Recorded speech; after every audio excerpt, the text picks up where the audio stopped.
Tes.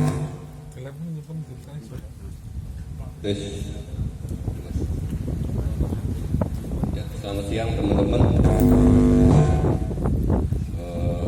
Merupakan satu kebanggaan juga ya bisa duduk bareng teman-teman komunitas di Sablon di Ponorogo. Cita ya.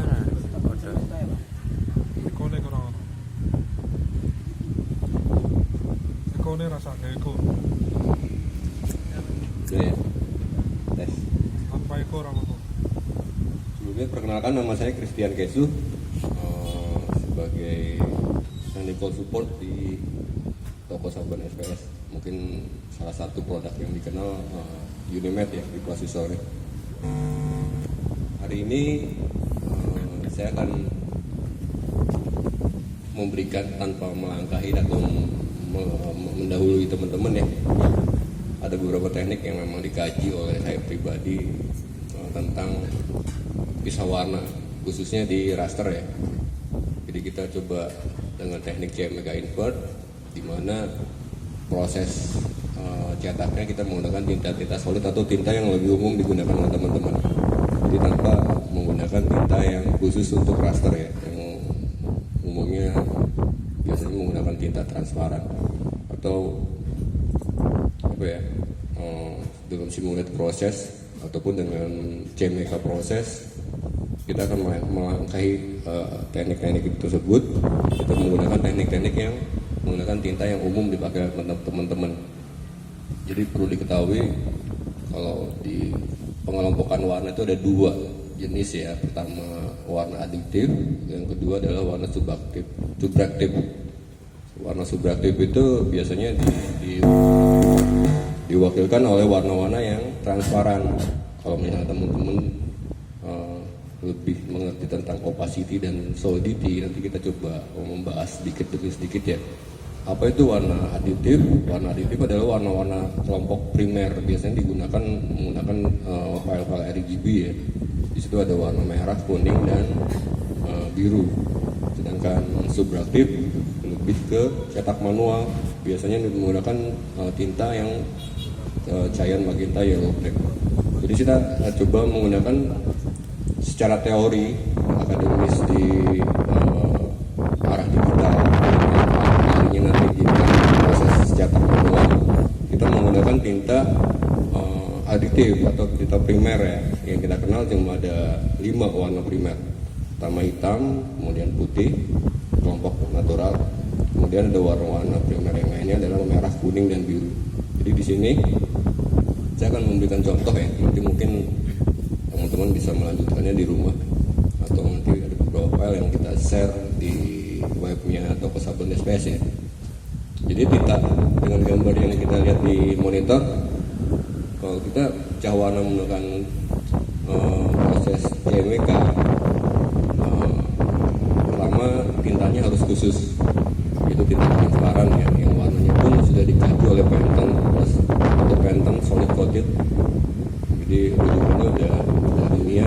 Kalau kita bicara tentang CMYK, ada auditnya mas oleh Graphic Technology di tahun 2012 oleh ISO International Standard Organizer tentang pengolahan CMYK.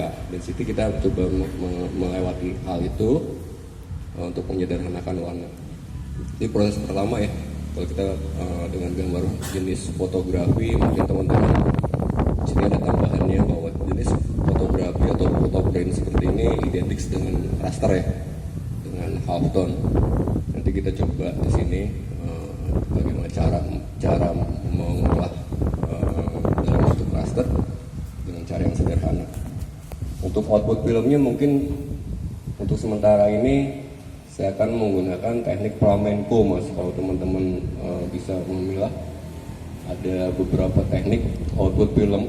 Jadi kalau lembaran film itu yang kita bilang positif film, hasil halftone-nya itu disebutnya ada 3. Pertama flamenco system. Flamenco system itu diatur sudutnya satu arah dan saling menumpuk. Yang kedua ada namanya rosette system. Rosette system diputar berdasarkan kelompok per 30 derajat. Yang ketiga ada interlock.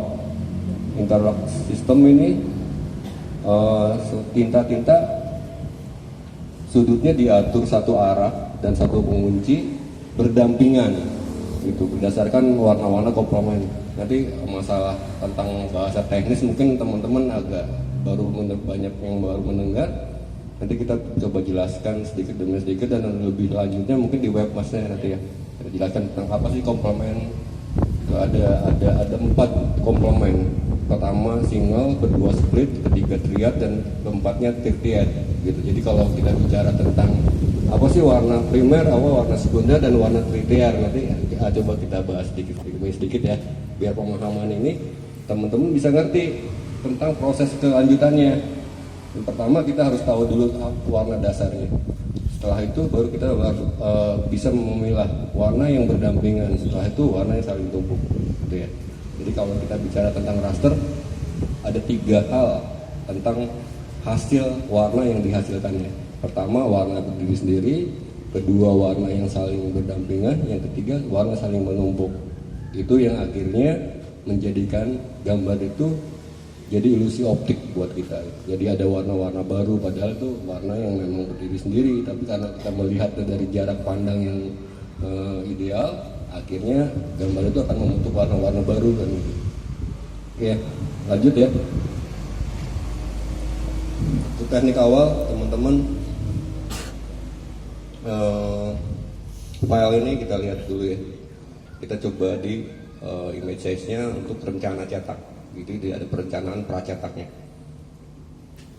Jadi sini coba di 30 cm rencana cetaknya, tingginya mengikuti.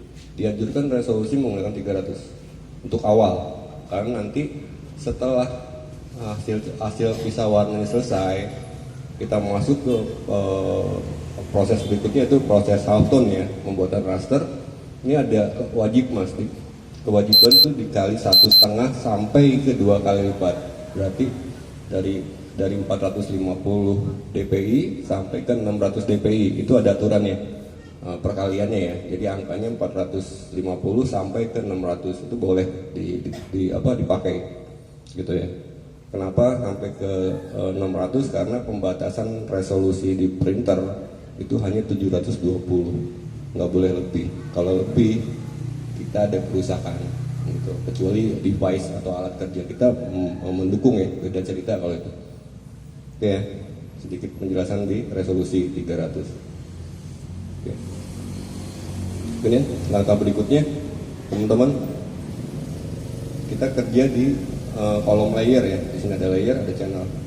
Kita kerja di kolom layer. Langkah awal kita duplikat dulu mas. Duplikat, kemudian di invert, Ctrl I. Hasilnya seperti ini.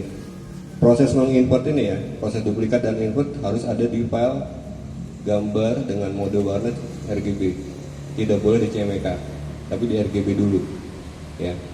Ini langkah wajibnya ya teman-teman. RGB oke ya. Kemudian setelah hasil duplikat kemudian kita invert seperti ini, mode warnanya kita ubah menjadi CMYK.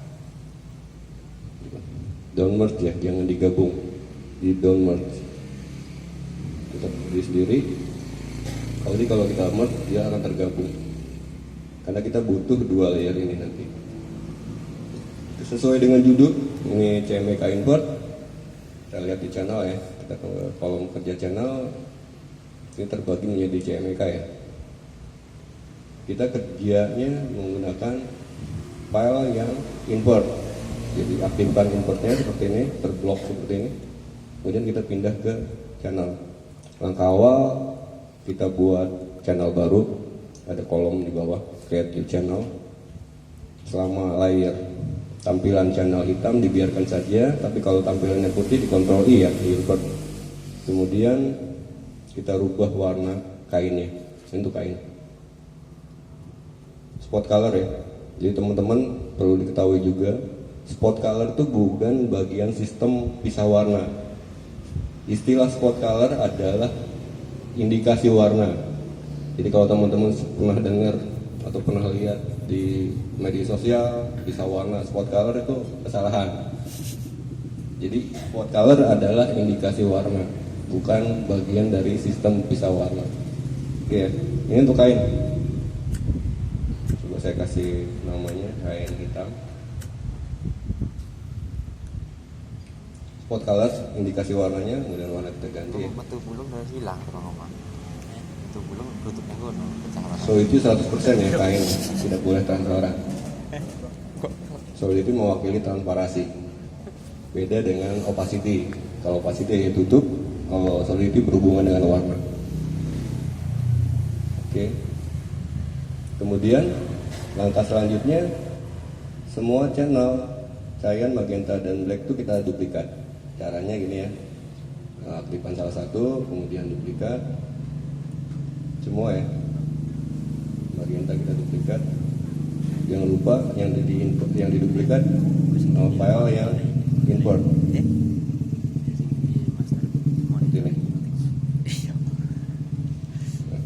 Kemudian satu lagi perlu kita duplikat dari layer yang gambarnya asli, yang berwarna ini. Kita aktifkan, yang invert non aktif ya, yang ini aktifkan, kemudian kembali ke channel, kita duplikat hanya blacknya aja. Tampilan sementara seperti ini. Kain kopi, magenta, yellow, black. Oke ya teman-teman. Nah karena di sini kita tidak menggunakan tinta CMYK atau tinta transparan, kita menggunakan tinta solid. Di sini ada perubahan warna dan wajib ya warnanya warna baku. Cyan indikasi warnanya spot color, warnanya kita rubah jadi merah.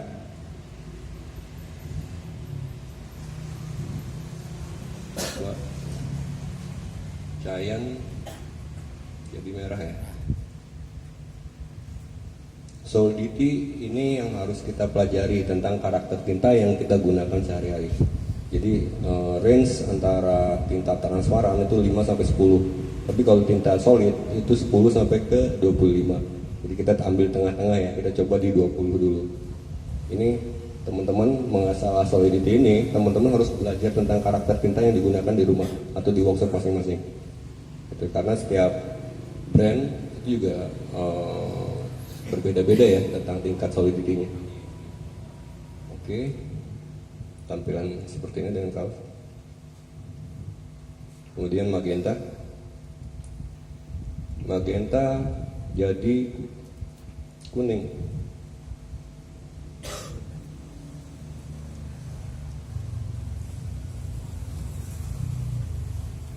Ini warna-warna wajib ya.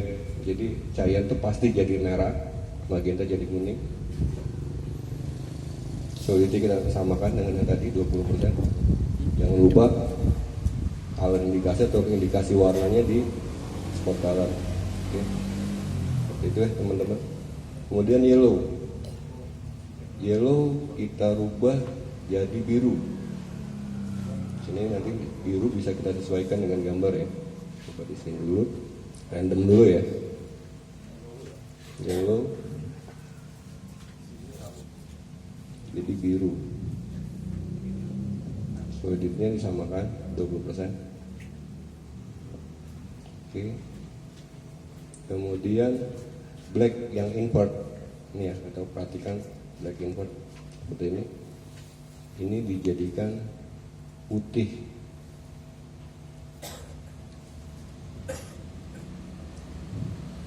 Saya biasa nyebutnya putih top mas, karena ini ending color ya, bukan highlight. Jadi pengertian highlight nanti kita bahas bahwa highlight itu bukan warna akhir, tapi highlight itu adalah underbase, pengertian dicetak ya. Putih top. Jadi ini adalah putih untuk ending color warna akhir. Solidity-nya kita coba disamakan 20%. Jadi untuk hasil tampilan sementara seperti ini ya. Oke. Kemudian black, hitam dijadikan tetap warna hitam ya sebagai pemotong. Hitam potong. Dia tidak dijadikan film screen ya atau film cetak.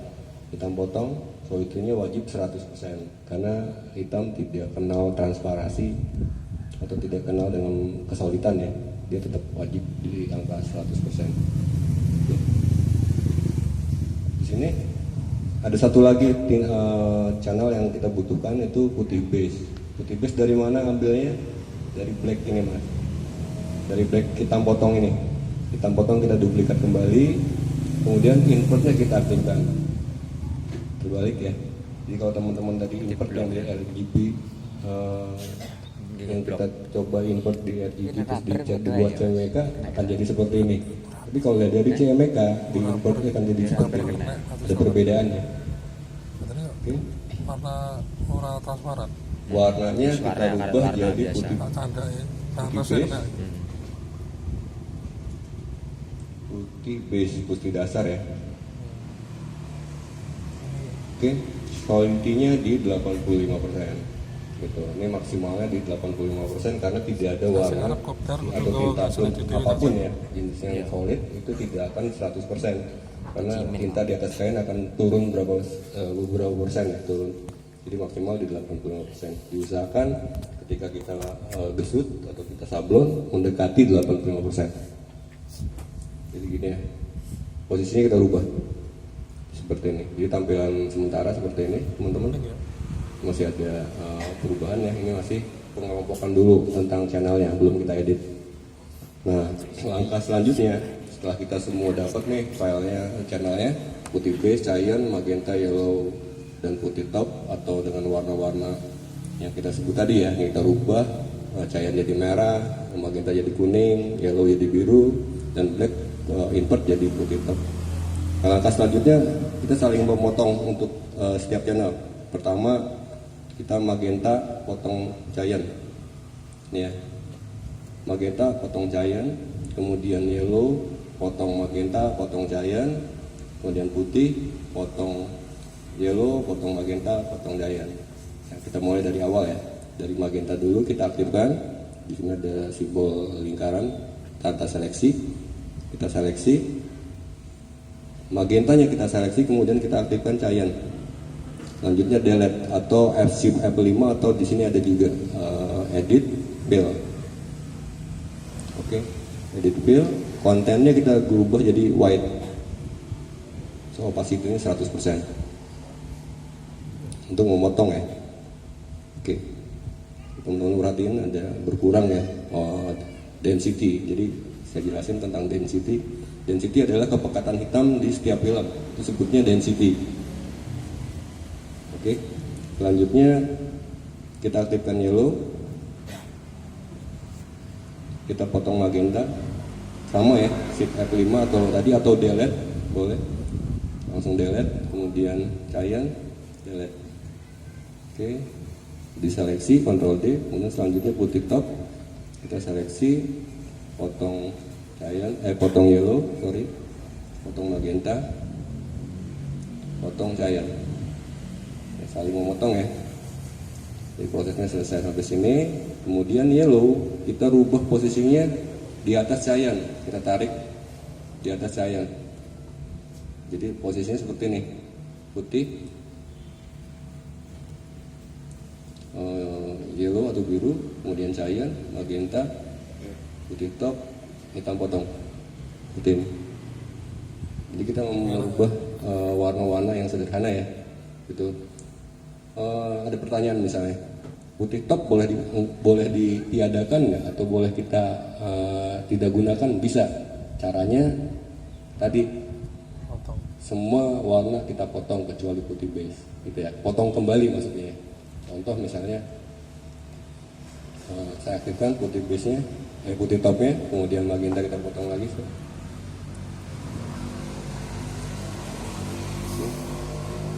Cyan potong.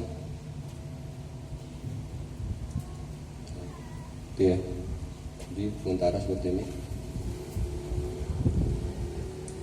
Jadi hanya menggunakan satu putih.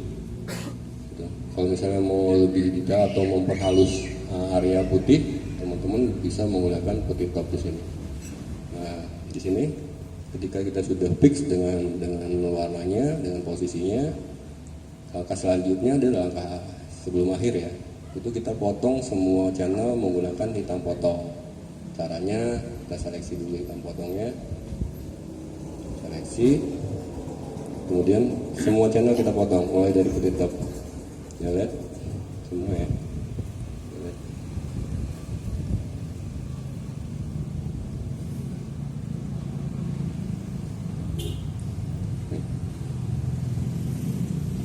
Teman-teman, hasilnya seperti ini. Sementara ya, ketika masih ada terasa masih over, itu biasanya di putih base. Jadi untuk kasus ini ataupun ketentuan memotong tuh boleh lebih dari 1 kali ya untuk base ya. Jadi kita ulang hitam potongnya untuk memotong putih base. Potong sekali lagi, oke. Dari sini ya, kita perhatikan ketika memang overnya masih di putih base, teman-teman nggak perlu lagi potong, tapi kita cukup kurangi density-nya, kepekatan hitam ini kita kurangin. Caranya seperti ini ya, saya aktifkan dulu semuanya, kita aktifkan putih base-nya karena ini masih terasa over. Kemudian kita masuk ke image adjustment brightness contrast, yang kita olah hanya brightness-nya aja, ke arah kanan mengurangi, ke arah kiri menambah, gitu ya. Jadi kalau misalnya tugas kita mengurangi, itu arahnya ke kanan sampai batasan perkiraan kita ya.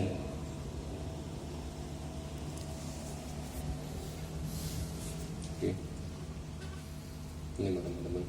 Jadi kalau kita perhatikan dari kita cetak pertama adalah putih base, kemudian yellow yang jadi ganti tinta biru ya, kemudian film cyan yang diganti dengan merah, kemudian kuning, kemudian putih top, gitu. Nah di sini teman-teman, jika ada warna-warna yang masih terasa over buat teman-teman ataupun kurang muncul ya, karena density-nya, ini kita bisa olah lagi menggunakan brightness contrast. Contoh misalnya ini di gambar merah ya, di film merah menggunakan brightness contrast, yang diolah hanya brightness-nya aja. Kalau film terasa kurang tebal, teman-teman bisa ke arah kiri. Tapi kalau misalnya terlalu tebal, bisa ke arah kanan. Oke ya. Oke. Sampai di sini dulu. Ada yang mau ditanya? Kalau sama bukan kain hitam itu langsung. Kalau kain, nah oke. Jadi gini mas, kalau misalnya tanpa kain hitam, bukan kain hitam ya, contoh ya. Misalnya ini saya kasih coba kain merah mas. Film hitam potong ini jadikan film, tapi posisinya ada di pertama. Di bawah ya. Iya, gitu. Paling awal loh. Paling awal. Nah, untuk misalnya kain masih terasa over ya, masih daya tutup si hitamnya kurang, teman-teman bisa menambah kepekatan tadi yang di hitam ini. Misal di sini ya, menambahnya banyak cara mas. Pertama menggunakan tadi ya brightness contrast.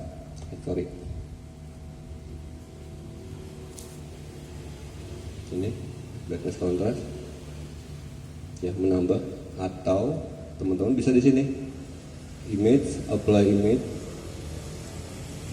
blendingnya yang dirubah mas, blendingnya menggunakan multiply, opacity ini 100 gitu. Jadi kalau kita coba ya seperti ini ya, menggunakan apply image, nambahnya 100% gitu.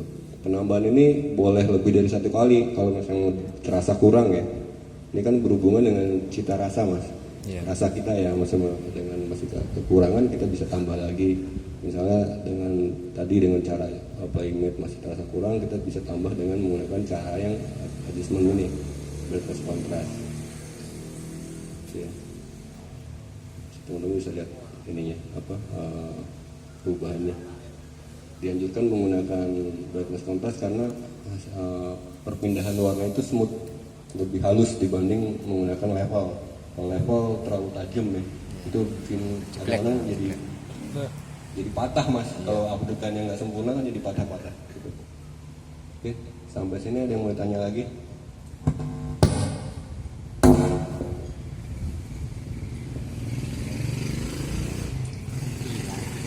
Kalau nggak ada pertanyaan, kita coba lanjut ke ini ya, ke output filmnya, gitu teman-teman. Penting outputnya loh. Nah, di output film ini kita harus sesuaikan dengan image size-nya. Di lebar 26 sampai 30 cm misalnya, itu cocoknya di berapa ya? Nanti kita lihat.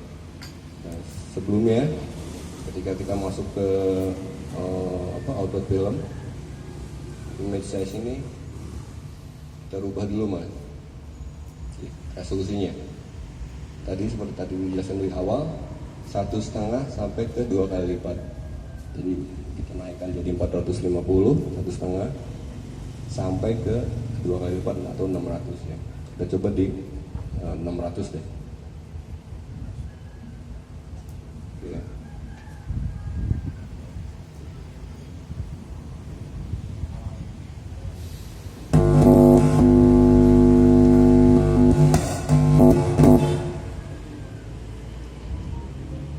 Yes. Ya, berikan ya.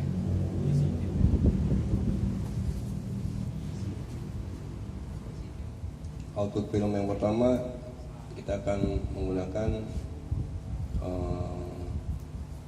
teknik flamenco ya. Kita coba di kain hitam ya, kembali ke awal. Nah, sesuai dengan yang nanti kita praktekin. Nah, kalau misalnya di kain hitam mas, tadi ini hitam potong, selain digunakan untuk memotong, digunakan juga untuk tinta tadi, green. Kalau misalnya kita menggunakan kain hitam, kita nggak perlu lagi ya, ini boleh kita hapus. Dan satu persatu mas, mulai dari putih base, kita duplikat, kemudian dokumennya kita buat yang baru. Oke, seperti ini. Jadi filenya file baru, jangan disatukan di file yang lama, akan hilang nanti kalau kita bitmap. Yang pertama, sebelum kita bitmap, kita import dulu mas. Jadi perlakuannya sama seperti kita proses pracetak ya. Pertama ini adalah film, ya. Kemudian kita import adalah hasil yang ada di screen, hasil upgrade-nya. Ketika disablon dia akan jadi positif lagi. Nah, setelah diimport ini kemudian kita masuk ke bitmap. Ya. Outputnya 600 sesuai dengan resolusi awal di silver inch. Penggunaannya menggunakan option screen. Ya. Ini yang disebut dengan amplitudo modulasi mas. Kalau teman-teman pernah dengar AM screen, nah ini ada di sini AM screen di metode option screen. Ya. Oke, frekuensinya coba kita atur di 4. Jadi kalau frekuensi selera sih sebenarnya ya, nggak harus tinggi, karena kalau tinggi juga banyak resiko mas. Kita coba di 47. Sudut untuk flamenco bebas masih ada beberapa aturan, mulai dari 22, kemudian 22 sampai ke 47,5. Jadi 22, 22,5, 30, 45, 47,5 itu boleh dipakai. Gitu. Kalau untuk flamenco ya, karena pengaturannya ada di satu arah. Oke, kita coba di yang umum aja ya, 22,5.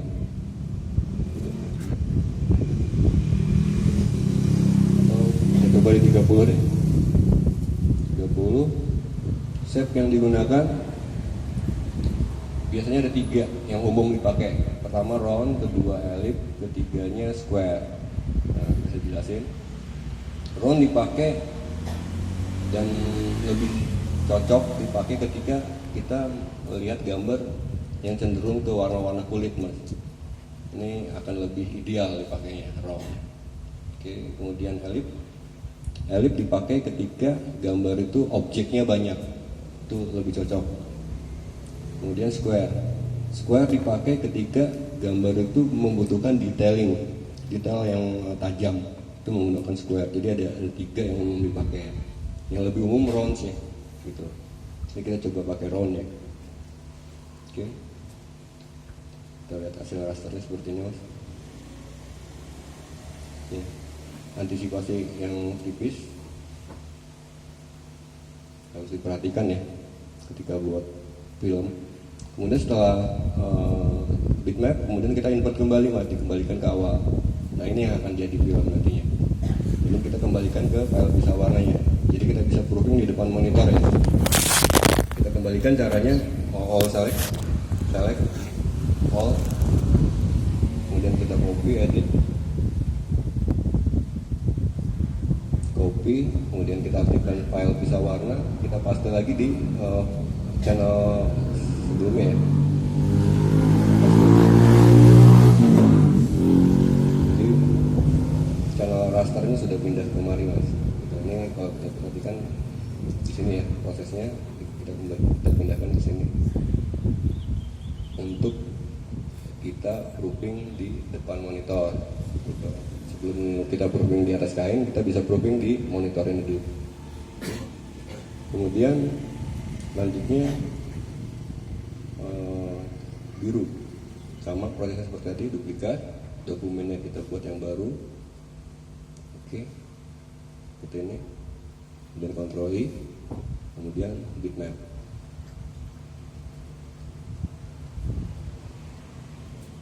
Jangan lupa outputnya D600. Nah, ketika sistem menggunakan sistem flamenco, ini tidak ada yang dirubah, semuanya sama. Oke, ya, beda dengan teknik crosset dan teknik yang lainnya. Ini harus sama. Oke, kemudian kita input kembali, kemudian kita pindahkan kembali all, yang copy, aktifkan yang pisah warna, kemudian paste di sini.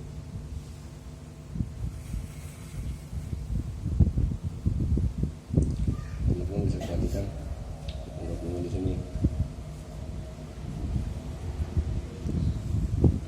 Jadi kita bisa proofing di atas di depan monitor dulu sebelum kita proofing di kain.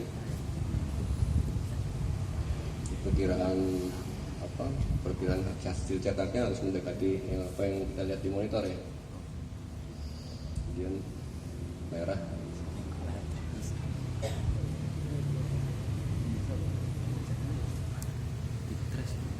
sama ya prosesnya. Itu baterai saya. Iya pak. Proofingnya nih putus sama itu lupa. Padahal tidak ada proofing. Lagi Rasa di proofing kan.